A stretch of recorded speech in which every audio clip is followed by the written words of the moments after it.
ಇತ್ತ ರಾಮ್ ಕ್ಯಾಬಿನಿಗೆ ಬಂದು ಅಜಯ್ ಬಗ್ಗೆನೇ ಯೋಚನೆ ಮಾಡ್ತಿರ್ತಾನೆ. ಅಷ್ಟರಲ್ಲಿ ಬಂದ ಭರತ್ ಮತ್ತು ಸಂಕೇತ್ ಅವನ ಎದುರುಗಡೆ ಇರೋ ಚೇರ್ ಮೇಲೆ ಕುಳಿತುಕೊಳ್ತಾರೆ.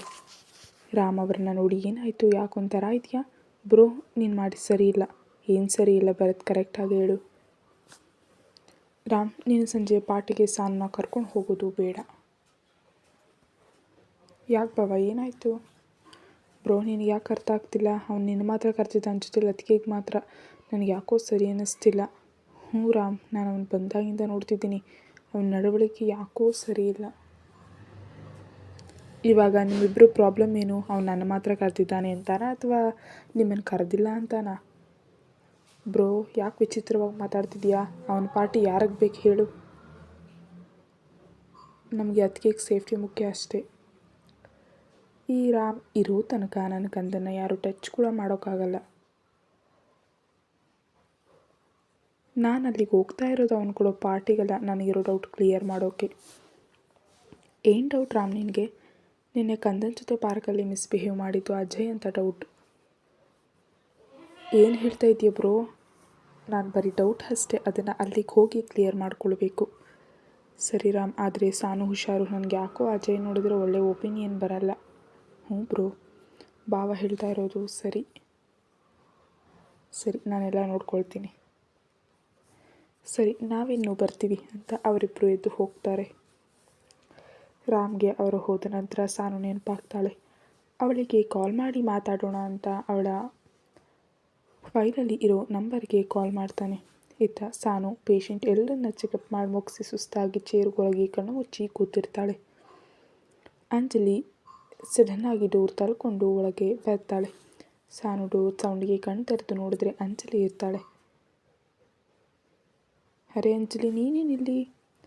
ನಾನು ಹಾಗೆ ಇಲ್ಲಿ. ನೀನು ನೆನ್ನೆ ನನ್ನ ತಲೆಗೆ ಹುಳ ಬಿಟ್ಟಿದೆಯಲ್ವಾ? ನನಗೆ ನೆನ್ನೆ ಇದ್ರೇ ಬಂದಿಲ್ಲ.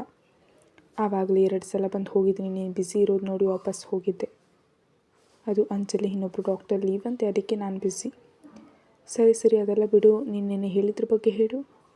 ಯಾವುದ್ರ ಬಗ್ಗೆ ಅಂಜು ಅಂತ ಚೇರಿಗೆ ಹೊರಗೆ ಕೂತ್ಕೊಳ್ತಾಳೆ. ಅದೇ ಸಾನು, ರಾಮ್ ಸರ್ ನಿನ್ನ ಗಂಡನ? ನೀನು ನಿಜವಾಗ್ಲೂ ಮದುವೆ ಆಗಿದೆಯಾ? ಅಂಜೋದೇನು ನಿಜ ಸುಳ್ಳು ಅಂತ? ನಾನು ನಿಜವಾಗ್ಲೂ ಮದುವೆ ಆಗಿದ್ದೀನಿ ಆಯಿತಾ? ನಿಮ್ಮ ರಾಮ್ ಸರ್ ನನ್ನ ಗಂಡ. ನೋಡಿಲಿ ಅಂತ ಡ್ರೆಸ್ ಒಳಗಡೆ ಇದ್ದ ತಾಲಿನ ಹೊರಗಡೆ ತೆಗೆದು ನೋಡಿದೆ, ನಿಮ್ಮ ಸರ್ ಕಟ್ಟಿರೋದು. ಅಂಜು ಸಾನು ತಾಳಿನ ನೋಡಿ, ಸಾನು ನಂಗೆ ನಿಜಕ್ಕೂ ನಂಬಿಕೆ ಇಲ್ಲ ಕಣೆ. ರಾಮ್ ಸರ್ ಯಾವ ಹುಡುಗಿನೂ ಕಣ್ಣೆತ್ತು ಕೂಡ ನೋಡಲ್ಲ, ಅಂಥದ್ರಲ್ಲಿ ಮದುವೆ ಅಂತಾರ ಆಗ ಹೇಳಿತಾಳೆ. ಅಂಜು, ನೀನೊಂದು ವಿಷಯ ಹೇಳು, ರಾಮ್ ಮದುವೆ ಆಗಿತ್ತಪ್ಪ ಅಥವಾ ನನ್ನ ಮದುವೆ ಆಗಿತ್ತಪ್ಪ? ಚೇಚೆ ಸಾನು, ಹಾಗೆ ಹೇಳಲಿಲ್ಲ. ನಿನ್ನ ಮದುವೆ ಆದರೆ ನನಗೆ ತುಂಬ ಖುಷಿನೇ. ಆದರೂ ನೀನೊಂದು ಮಾತು ಹೇಳಿಲ್ಲ ಅಲ್ವಾ?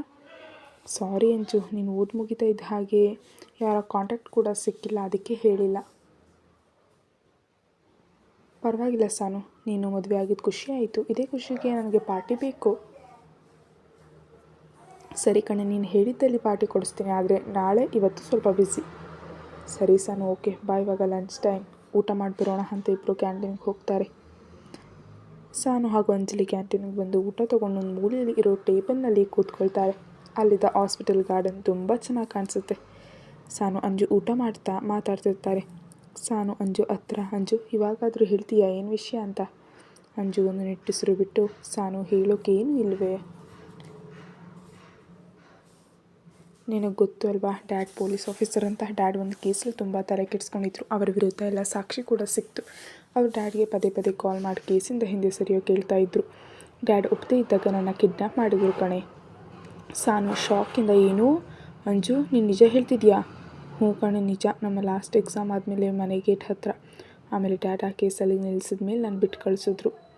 ಆಮೇಲೆ ಡ್ಯಾಡ್, ನೀನು ಇಲ್ಲಿರೋದು ಬೇಡ, ದೆಹಲಿಗೆ ಹೋಗು ಅಂತ ಅಲ್ಲಿ ಅತ್ತೆ ಮನೇಲಿಟ್ಟು ಓದು ಕಂಟಿನ್ಯೂ ಮಾಡಿದೆ. ಡ್ಯಾಡಿಗೆ ಕೂಡ ಹೈದ್ರಾಬಾದ್ ಟ್ರಾನ್ಸ್ಫರ್ ಆಯಿತು, ಇವಾಗ ಮತ್ತೆ ಬೆಂಗಳೂರು ಬಂದಿದ್ದೀವಿ. ಇಷ್ಟೆಲ್ಲ ಆದರೂ ನನಗೆ ಒಂದು ಮಾತು ಹೇಳಿಲ್ಲ ಅಲ್ವಾ?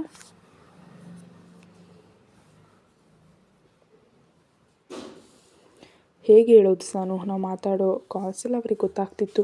ನಾನೇನು ಮಾಡಲಿ? ಆ 2 ಇಯರ್ಸ್ ಏನು ಮಾಡಬೇಕು ಅಂತ ಅರ್ಥನೇ ಆಗ್ತಿರಲಿಲ್ಲ. ಹೋಗಲಿ ಬಿಡು, ಇವಾಗೆಲ್ಲ ಸರಿಯಾಗಿದೆ ಅಲ್ವಾ, ಅದೇ ಖುಷಿ. ಹ್ಞೂ ಸಾನು, ಅದೇ ನೆಮ್ಮದಿ. ಸರಿ ಬಿಡು, ನಿನ್ನ ವಿಷಯ ಹೇಳು, ಹೇಗಿದೆ ಲೈಫ್?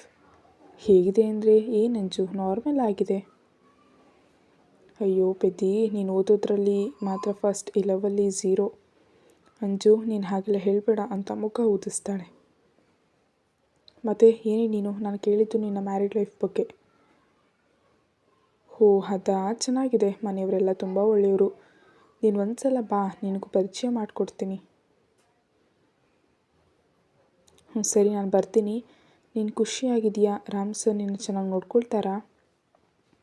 ರಾಮ್ ಹೆಸರು ಕೇಳಿದ ತಕ್ಷಣ ಸಾನು ನಾಚಿಕೆಯಿಂದ ಕಣೆ, ನನ್ನ ಚೆನ್ನಾಗಿ ನೋಡ್ಕೊಳ್ತಾರೆ. ಬಿಡು, ನನಗೂ ಗೊತ್ತಾಗ್ತಿದೆ ನೀನು ಈ ರೇಂಜ್ಗೆ ನಾಚ್ಕೊಳ್ತಿರೋದು ನೋಡಿದ್ರೆ ಅಂತ ನಗ್ತಾಳೆ. ಅಂಜು, ನಿನ್ನ ಅಂದ್ಕೊಂತಾರ ಏನಿಲ್ಲ, ಸುಮ್ಮನೆ ಊಟ ಮಾಡು. ಆಯ್ತಮ್ಮ, ನಡೆಸು, ನಮಗೂ ಎಲ್ಲ ಗೊತ್ತಾಗುತ್ತಾಯ್ತಾ ಅಂತ ನಗ್ತಾಳೆ. ಅಂಜು, ನೀನು ಇವಾಗ ಸುಮ್ಮನೆ ಊಟ ಮಾಡ್ತೀಯಾ, ಇಲ್ಲ ನಾನು ಇದ್ದು ಹೋಗ್ಲಾ? ಬೇಡ, ನಾನು ಊಟ ಮಾಡ್ತೀನಿ ಅಂತ ಊಟ ಮಾಡೋಕೆ ಶುರು ಮಾಡ್ತಾಳೆ. ಸಾನು ಕೂಡ ಅವಳನ್ನು ನೋಡಿ ನಗ್ತಾ ಊಟ ಮಾಡೋಕೆ ಶುರು ಮಾಡ್ತಾಳೆ. ಅಷ್ಟರಲ್ಲಿ ಸಾನು ಫೋನ್ ರಿಂಗ್ ಆಗುತ್ತೆ.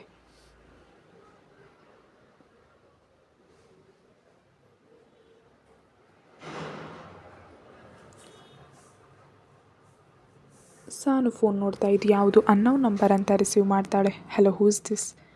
ಆ ಕಡೆ ಏನು ಸೌಂಡ್ ಬರದೇ ಇರೋದು ನೋಡಿ. ಹಲೋ, ಯಾರ್ರೀ ಮಾತಾಡ್ತಿರೋದು? ಆ ಕಡೆಯಿಂದ ಹಲೋ ಮಿಸ್ಸಸ್ ರಾಮ್, ನಾನು ನಿಮ್ಮ ಗಂಡ.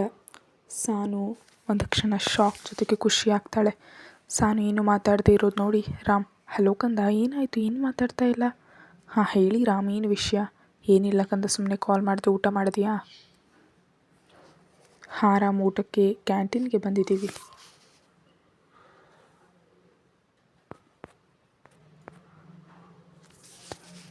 ಸರಿ, ನಿನಗೆ ಊಟ ಇಷ್ಟ ಆಗಿಲ್ಲ ಅಂದರೆ ಹೇಳು, ನಿನಗೆ ಬೇರೆ ಅರೇಂಜ್ ಮಾಡ್ತೀನಿ. ನೋ ರಾಮ್, ಫುಡ್ ತುಂಬ ಚೆನ್ನಾಗಿದೆ, ಇದೆ ಸಾಕು ನನಗೆ. ಹಾಗಾದರೆ ಓಕೆ ಕಂದ. ರಾಮ್, ನೀವು ಊಟ ಮಾಡಿದ್ರಾ? ಇಲ್ಲ, ಇವಾಗ ಮಾಡಬೇಕು. ಬೆಳಿಗ್ಗೆಯಿಂದ ಮೀಟಿಂಗ್ ಇತ್ತು, ಇವಾಗ ಫ್ರೀ ಆದೆ. ಸರಿ ರಾಮ್, ಊಟ ಮಾಡಿ, ಜಾಸ್ತಿ ಸ್ಟ್ರೆಸ್ ಮಾಡ್ಕೊಳ್ಬೇಡಿ. ಸರಿ ಆಯಿತು, ಸಂಜೆ ಬೇಗ ಮನೆಗೆ ಹೋಗು. ಇವತ್ತು ನಾವಿಬ್ಬರು ಒಂದು ಕಡೆ ಹೋಗಬೇಕು, ರೆಡಿ ಆಗಿರು. ಎಲ್ಲಿಗೆ ರಾಮ್? ಸಂಜೆ ಒಂದು ಪಾರ್ಟಿ ಇದೆ, ನಿನ್ನನ್ನು ಕರ್ಕೊಂಡು ಬರೋಕ್ಕೆ ಹೇಳಿದ್ದಾರೆ. ರಾಮ್, ನಾನು ಯಾಕೆ ನಿಮ್ಮ ಬಿಸ್ನೆಸ್ ಪಾರ್ಟಿಗೆ? ನನಗದೆಲ್ಲ ಇಷ್ಟ ಆಗಲ್ಲ. ನನಗೆ ಗೊತ್ತು ಕಂದ, ಆದರೆ ನಾವು ಹೋಗಲೇಬೇಕು. ಜಸ್ಟ್ 1 hour ಅಷ್ಟೇ, ಬೇಗ ಹೋಗಿ ಬೇಗ ಬರೋಣ. ಸರಿ ರಾಮ್, ಓಕೆ. ಸರಿ, ಓಕೆ, ಬಾಯ್ ಕಂದ. ಬಾಯ್ ರಾಮ್ ಅಂತ ಕಾಲ್ ಕಟ್ ಮಾಡ್ತಾಳೆ. ಇಷ್ಟು ಹೊತ್ತು ಅವಳನ್ನೇ ನೋಡ್ತಾ ಇದ್ದ ಅಂಜಲಿ, ಯಾರು ಸಾನು? ಸಾನು ನಗ್ತಾ, ನಿಮ್ಮ ರಾಮ್ ಸರ್. ಹೀಗೆ ಅವರಿಬ್ಬರು ಮಾತಾಡ್ತಾ ಇರಬೇಕಾದ್ರೆ ಪ್ರಥಮ್ ಅಲ್ಲಿಗೆ ಬರ್ತಾನೆ. ಏನ್ರಿ ಡಾಕ್ಟರ್, ನಮ್ಮನ್ನು ಊಟಕ್ಕೆ ಕರೆದಿದ್ರಿ, ನಾವು ಬರ್ತಾ ಇದ್ವಾ ಅಲ್ವಾ ಅಂತ ಊಟದ ಪ್ಲೇಟ್ ತೊಗೊಂಡು ಅಂಜು ಪಕ್ಕ ಕೂತ್ಕೊಳ್ತಾನೆ. ರೀ ಪ್ರಥಮ್, ಬೇರೆ ಟೇಬಲ್ ಖಾಲಿ ಇದೆ, ಅಲ್ಲಿ ಕೂತ್ಕೊಳ್ಳಿ ಅಂತ ಅಂಜು ಗದರ್ತಾಳೆ. ಅಂಜು, ಏನಾಯ್ತು ಇವಾಗ?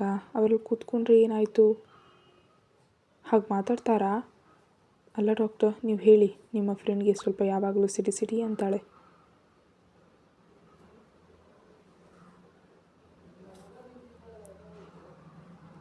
ನಾನು ಯಾವಾಗಲೂ ಸಿಡಿ ಅಂತ ಇರ್ತೀನಿ, ನೀನು ಕಾಣೋ ಸಿಡಿ ಅಂತ ಇರೋದು. ನೋಡಂಜು, ಕರೆಕ್ಟಾಗಿ ಮಾತಾಡು, ಇದು ಮನೆಯಲ್ಲ ಹಾಸ್ಪಿಟಲ್, ಸ್ವಲ್ಪ ನೋಡ್ಕೊಂಡು ಮಾತಾಡು. ಏನೋ ನೋಡ್ಕೊಂಡು ಮಾತಾಡೋದು, ಮೊನ್ನೆಯಿಂದ ನೋಡ್ತಿದ್ದೀನಿ, ತುಂಬ ಹೆಚ್ಕೊಂಡಿದ್ಯಾ ಆ ನಿನ್ನ ಕೊಲೀಗ್ ಡಾಕ್ಟರ್. ಏನವಳ ಹೆಸರು? ಅದೇ ಕಣೆ, ಸಹನಾ. ನೋಡು, ಎಷ್ಟು ಬೇಗ ಹೇಳ್ತೀಯ ಅಲ್ವಾ ಅವಳ ಹೆಸರು. ಅವಳ ಜೊತೆ ಹರಟೆ ಬಿಟ್ಕೊಂಡು ಮಾತಾಡ್ತಾ ಇದ್ದೆ. ಅವಳು ನನ್ನ ಕೊಲೀಗ್ ಕಣೆ, ಮಾತಾಡೋದ್ರಲ್ಲಿ ಏನು ತಪ್ಪು? ಪ್ರಥಮ್ ಸಾನು ಕಡೆ ನೋಡಿ, ಕೊಲೀಗ್ ಹತ್ರ ಮಾತಾಡೋದ್ರಲ್ಲಿ ಏನು ತಪ್ಪಿಲ್ಲ ಅಲ್ವಾ ಸಾನು? ಸಾನು ಅವಾಗಿಂದ ಅವರಿಬ್ಬರನ್ನೇ ಸೀರಿಯಸ್ ಆಗಿ ನೋಡ್ತಿರ್ತಾಳೆ. ಅಂಜು ಸಾನು ನೋಡ್ತಾ ಇರೋದು ನೋಡಿ, ಅದು ಸಾನು, ನನ್ನ ಅತ್ತೆ ಮಗ ಪ್ರಥಮ್ ಕಣೆ. ಗೊತ್ತಾಯಿತು, ನೀವು ಜಗಳ ಮಾಡೋದು ನೋಡಿ ನಿಮ್ಮಿಬ್ಬರಿಗೂ ಮೊದಲೇ ತುಂಬ ಚೆನ್ನಾಗಿ ಗೊತ್ತು ಅಂತ. ಅಂಜು, ಸುಳ್ಳು ಯಾಕೆ ಹೇಳ್ತೀಯಾ? ಸಾನು ಬರೀ ಅತ್ತೆ ಮಗ ಅಲ್ಲ, ಮುಂದೆ ಮದುವೆ ಕೂಡ ಆಗ್ತೀವಿ. ಹೋ ನೈಸ್ ಪ್ರಥಮ್, ಕಂಗ್ರ್ಯಾಚುಲೇಷನ್ಸ್ ಡಾಕ್ಟರ್ ಅಂಜಲಿ ಅಂತ ಅಂಜು ಕಡೆ ನೋಡ್ತಾಳೆ. ಸಾನು ನೋಡೋ ರೀತಿಲಿ ಅವಳಿಗೆ ಕೋಪ ಬಂದಿದೆ ಅಂತ ಗೊತ್ತಾಗಿ, ಸಾನು, ನಾನು ಬೇಕು ಅಂತ ಹೇಳದೆ ಇರಲಿಲ್ಲ, ಟೈಮ್ ಸಿಗಲಿಲ್ಲ ಕಣೆ. ಅಂಜು, ಟೈಮ್ ಸಿಗಲಿಲ್ಲ ನಿನಗೆ ಅನ್ನೋದು ಒಂದು ರೀಸನ್ ಅಲ್ಲ, ಆಯಿತು. ನೀನು ಹೇಳದೇ ಇದ್ರೂ ಪರವಾಗಿಲ್ಲ, ಓಕೆ. ನೀನು ಪ್ರಥಮ್ ಬಗ್ಗೆ ನನ್ನ ಹತ್ರ ಏನು ಹೇಳಿದೆ? ಏನು ಹೇಳಿದ್ಲಿ ಇವಳು ನನ್ನ ಬಗ್ಗೆ? ಏನಿಲ್ಲ ಪ್ರಥಮ್.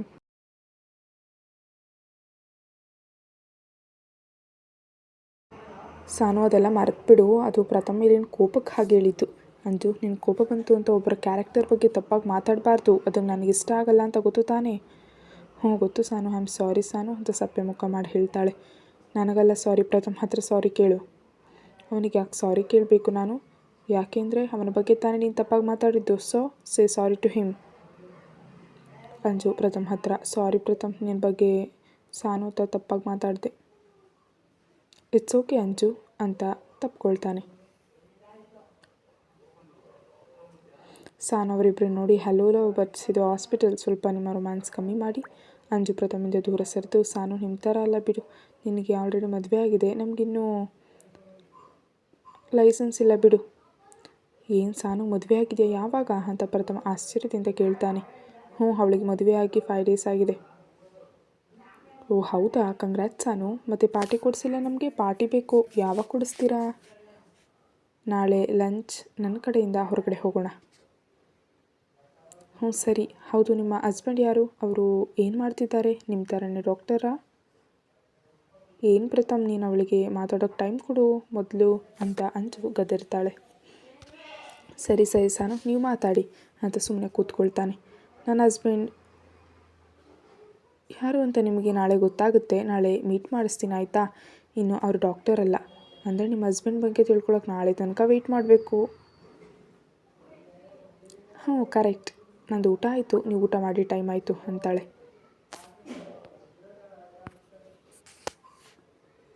ಮೂವರು ಊಟ ಮಾಡಿ ತಮ್ಮ ಕೆಲಸದ ಕಡೆ ಹೋಗ್ತಾರೆ. ಇತ್ತ ಸಾನು ಸಂಜೆ ತನಕ ತನ್ನ ಕೆಲಸದಲ್ಲಿ ಬ್ಯುಸಿ ಇರ್ತಾಳೆ. ತನ್ನ ರೌಂಡ್ಸ್ ಮುಗಿಸಿ ಪೇಷಂಟ್ ಚೆಕ್ ಮಾಡಿ ಒಬ್ಬರು ಪೇಷಂಟ್ ಫೈಲ್ ಸ್ಟಡಿ ಮಾಡ್ತಾ ಕೂತಿರ್ತಾಳೆ.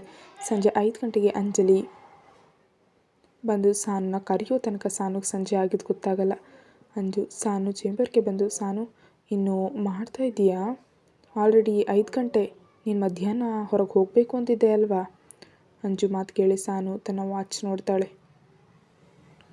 ಓ ಶಿಟ್, ತುಂಬ ಲೇಟಾಗಿದೆ ಅಂತ ತನ್ನ ಥಿಂಗ್ಸ್ ಪ್ಯಾಕ್ ಮಾಡ್ತಾ, ಥ್ಯಾಂಕ್ಸ್ ಅಂಜು, ನೀನು ಬಂದು ಹೇಳಿಲ್ಲ ಅಂದರೆ ನನಗೆ ಗೊತ್ತೇ ಆಗ್ತಾ ಇರಲಿಲ್ಲ. ಹಾಂ ನನಗೆ ಗೊತ್ತು, ನಿನ್ನ ಕೆಲಸ ಇದ್ರೆ ಮುಗೀತು, ಎಲ್ಲ ಮರಿತೀಯಾ ಅಂತ. ಹೌದು, ಎಲ್ಲಿಗೆ ಹೋಗ್ತಿದ್ಯಾ? ರಾಮ್ ಯಾವುದೋ ಪಾರ್ಟಿ ಇದೆ ಎಂದಿದ್ದಾರೆ ಅಷ್ಟೇ. ಹ್ಞೂ, ಗಂಡನ ಜೊತೆ ಹೊರಗಡೆ ಹೋಗ್ತಿದ್ಯಾ? ಎಂಜಾಯ್ ಯುವರ್ ನೈಟ್ ಸಾನು. ಅಂಜು, ನೀನು ತಿಳ್ಕೊಂಡ ಥರ ಏನೂ ಇಲ್ಲ, ಇಟ್ಸ್ ಅ ಬಿಸ್ನೆಸ್ ಪಾರ್ಟಿ. ನಿನಗೂ ಗೊತ್ತು ನನಗಿದೆಲ್ಲ ಇಷ್ಟ ಆಗಲ್ಲ ಅಂತ. ಅದು ಹೌದು ಅನ್ನು, ನೀನು ಪಾರ್ಟಿ ಕಡೆ ಗಮನ ಕೊಡಬೇಡ, ನಿನ್ನ ಗಂಡನ ಕಡೆ ಗಮನ ಕೊಡು, ಅವಾಗ ಸರಿ ಹೋಗುತ್ತೆ. ಆಯ್ತಾಯಿತು, ನೀನು ಹೇಳಿದ ಥರ ಮಾಡ್ತೀನಿ, ಇವಾಗ ಹೊರಡೋಣ. ಹ್ಞೂ ಸರಿ ಬಾ ಅಂತ ಇಬ್ಬರು ಕೆಳಗಡೆ ಬರ್ತಾರೆ. ಇಬ್ಬರು ಹಾಸ್ಪಿಟಲ್ ಎಂಟ್ರೆನ್ಸ್ ಹತ್ರ ಬರ್ತಿದ್ದ ಹಾಗೆ ಸಾನು ಕಾರ್ ಅವರ ಮುಂದೆ ಬರುತ್ತೆ. ಕಾರಿಂದ ಬಾಡಿಗಾರ್ಡ್ಸ್ ಇಳಿದು ಹಿಂದಿನ ಡೋರ್ ಓಪನ್ ಮಾಡ್ತಾರೆ. ಅಂಜು ಸಾನು ನೋಡ್ತಾ, ಸಾನು ಏನಿದು? ಸಾನು ಬಾಡಿ ಗಾರ್ಡ್ಸ್ನೆಲ್ಲ ಗುರಾಯಿಸ್ತಾ, ನಿಮ್ಮ ಸರ್ ನನಗೆ ಅರೇಂಜ್ ಮಾಡಿರೋ ಸೆಕ್ಯೂರಿಟಿ. ಏನು ಸೆಕ್ಯೂರಿಟಿನ? ಯಾಕೆ? ಅದೆಲ್ಲ ಆಮೇಲೆ. ನೀನಿವಾಗ ಹೇಗೆ ಹೋಗ್ತಿ ಮನೆಗೆ? ಪ್ರಥಮ್ ಜೊತೆ ಹೋಗ್ತೀನಿ, ನೀನು ಮನೆಗೆ ಹೋಗು. ಸರಿ ಆಯಿತು, ಬಾಯ್. ಬಾಯ್ ಸಾನು. ಸಾನು ಕಾರ್ ಹತ್ತಿ ಮನೆ ಕಡೆ ಹೋಗ್ತಾಳೆ. ಸಾನು ಮನೆಗೆ ಬಂದು ನೋಡಿದ್ರೆ ಚಿಂಟು ತಾತ ಅಜ್ಜಿ ಜೊತೆ ಆಡ್ತಿರ್ತಾನೆ. ಸಾನು ನೋಡಿದೆ ಚಿಂಟು ಅವಳ ಹತ್ರ ಓಡ್ ಬಂದು ಅವಳ ಕಾಲನ್ನು ತಪ್ಕೊಳ್ತಾನೆ. ಹಾಯ್ ಪ್ರಿನ್ಸ್ ಅಂತ ಸಾನು ಚಿಂಟುನ ಎತ್ಕೊಂಡು ಮುತ್ತು ಕೊಡ್ತಾಳೆ. ಚಿಂಟು ಕೂಡ ಸಾನುಗೆ ವಾಪಸ್ ಮುತ್ತು ಕೊಟ್ಟು, ಸಾನು ನಾನು ನಿನಗಿಂತ ಮೊದಲು ಬಂದೆ ಗೊತ್ತಾ, ನೀನೇ ಲೇಟ್ ಅಂತ ಮುಖ ಹೋದಿಸ್ತಾನೆ. ಸಾನು ಅವನನ್ನು ಕಾಲ ಮೇಲೆ ಕೂರಿಸ್ಕೊಂಡು, ಹೌದಾ ಪ್ರಿನ್ಸ್, ಸಾನುಗೆ ಹಾಸ್ಪಿಟಲ್ ತುಂಬ ಕೆಲಸ, ಅದಕ್ಕೆ ಲೇಟ್. ಸೌಮ್ಯ, ಚಿಂಟು ಅವಳು ಈಗ ತಾನೇ ಬಂದಿದ್ದಾಳೆ, ಅವಳಿಗೆ ಇವಾಗಲೇ ತಲೆ ತಿನ್ನೋಕೆ ಶುರು ಮಾಡಿದ್ಯಾ? ನಾನೇನು ತಲೆ ತಿಂತಿಲ್ಲ ಮಮ್ಮಿ, ಸಾನು ಹತ್ರ ಮಾತಾಡ್ತಿದ್ದೀನಿ. ಲೋ ಮೊಮ್ಮಗನೇ, ನಿಮ್ಮ ಮಮ್ಮಿ ಹೇಳಿದ್ದು ನೀನು ಮಾತು ನಮಗೆ ತಲೆ ತಿನ್ನೋ ಥರ ಇರುತ್ತೆ ಅಂತ. ಚಿಂಟು ಮಮ್ಮಿ ಕಡೆ ನೋಡ್ತಾ, ಹೌದು ಮಮ್ಮಿ, ಇರು ಡ್ಯಾಡ್ಗೆ ಹೇಳ್ತೀನಿ. ಹೋಗೋ ಹೇಳ್ಕೊ, ನಿಮ್ಮ ಡ್ಯಾಡಿಗೆ ಯಾರು ಎದುರಲ್ಲ ಇಲ್ಲಿ. ಅಷ್ಟರಲ್ಲಿ ಅಲ್ಲಿಗೆ ಪಾರ್ವತಿ ಮತ್ತು ಲಕ್ಷ್ಮಿ ಬರ್ತಾರೆ. ಲಕ್ಷ್ಮಿ, ಸಾನು ಕಾಫಿ ಕುಡಿ ಅಂತ ಅವಳಿಗೆ ಕಾಫಿ ಕಪ್ ಕೊಡ್ತಾಳೆ. ಥ್ಯಾಂಕ್ಸ್ ಅಮ್ಮ, ವರ್ಕಲ್ಲಿ ಕಾಫಿ ಕುಡಿಯೋಕ್ಕೂ ಟೈಮ್ ಸಿಗಲಿಲ್ಲ. ಪವಿತ್ರ, ಸಾನು ಅಷ್ಟು ಸ್ಟ್ರೆಸ್ ಯಾಕೆ ಮಾಡ್ಕೊಳ್ತೀಯಾ? ಅಮ್ಮ ಇವತ್ತೊಬ್ಬರು ಡಾಕ್ಟರ್ ಲೀವ್ ಅಲ್ಲಿದ್ದರು, ಹಾಗಾಗಷ್ಟೇ. ವಿಶ್ವನಾಥ್, ಸರಿ ಸಾನು, ಹೇಗಿತ್ತು ಡೇ ಇವತ್ತು? ಸೂಪರ್ ಆಗಿತ್ತು. ಅಮ್ಮ ಪಪ್ಪ ಎಲ್ಲ ಬಂದ್ರಾ? ಪವಿತ್ರ ಇಲ್ಲ ಸಾನು, ಇನ್ನೂ ಸ್ವಲ್ಪದಲ್ಲಿ ಬರ್ಬೋದು. ಹಾಂ ಸರಿ ಅಮ್ಮ, ನಾನು ಹೋಗಿ ರೆಡಿ ಆಗ್ತೀನಿ. ರಾಮ್ ಯಾವುದೋ ಪಾರ್ಟಿ ಇದೆ ಅಂತ ಹೇಳಿದರು. ಸೌಮ್ಯ ಯಾವ ಪಾರ್ಟಿ ಸಾನು? ಅದಕ್ಕಿಗೆ ಅದರ ಬಗ್ಗೆ ಏನು ಹೇಳಿಲ್ಲ. ಪಾರ್ಟಿ ಇದೆ ರೆಡಿ ಆಗು ಅಂತ ಅಷ್ಟೇ ಹೇಳಿದರು. ಅದು ಅಲ್ಲದೆ ನನಗೆ ಪಾರ್ಟಿ ಅಂದರೆ ಆಗಲ್ಲ, ಸೊ ನಾನು ಏನೂ ಕೇಳಿಲ್ಲ. ಲಕ್ಷ್ಮಿ ಸಾನು ಹೋಗ್ಬಾ, ನೀವಿಬ್ಬರು ಮದುವೆ ಆದಮೇಲೆ ಎಲ್ಲೂ ಹೋಗಿಲ್ಲ, ನಿಮಗೂ ಚೇಂಜ್ ಇರುತ್ತೆ. ಹ್ಞೂ ಸಾನು ಅಕ್ಕ ಹೇಳ್ತಾ ಇರೋದು ಸರಿ ಇದೆ, ಹೋಗ್ಬಾ.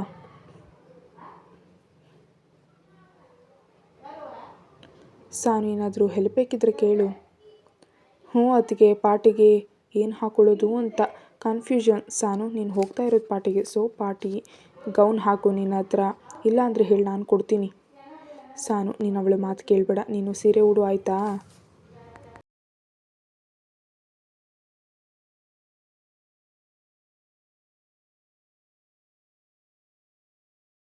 ಅಜ್ಜಿ ಅವಳು ಹೋಗ್ತಾ ಇರೋದು ನೈಟ್ ಪಾರ್ಟಿಗೆ, ಪೂಜೆಗಲ್ಲ.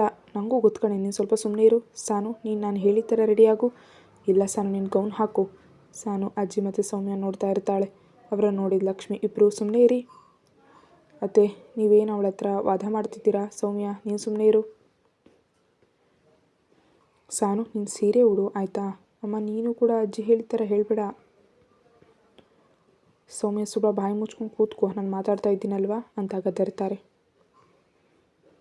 ಸೌಮ್ಯ ಮೂತಿ ತಿರುವಿ ಕೂತ್ಕೊಳ್ತಾಳೆ. ಸಾನು ನಿನ್ನ ಹತ್ರ ಪಾರ್ಟಿ ವೇರ್ ಸ್ಯಾರಿ ಇದೆಯಾ? ಹ್ಞೂ ಪವಿಯಮ್ಮ ಇದೆ, ಅದನ್ನೇ ಉಡು ಇವತ್ತು. ಸ್ವಲ್ಪ ಡಿಫ್ರೆಂಟಾಗಿ ರೆಡಿ ಆಗು. ಅಲ್ಲಿ ಏನು ಪಾರ್ಟಿ ಅಂತ ನಿನಗೆ ಗೊತ್ತಿಲ್ಲ ಅಲ್ವಾ? ಸಾನು ಪವಿತ್ರ ಹೇಳ್ತಾ ಇರೋದು ಸರಿ ಇದೆ. ಹ್ಞೂ ಅಮ್ಮ ಹಾಗೆ ಮಾಡ್ತೀನಿ ಅಂತ ಇಬ್ಬರು ಕೆನ್ನೆಗೆ ಮುತ್ತು ಕೊಟ್ಟು ರೆಡಿ ಆಗಲು ರೂಮ್ಗೆ ಹೋಗ್ತಾಳೆ. ಕತೆ ಮುಂದುವರಿಯುತ್ತೆ. Thank you so much for watching.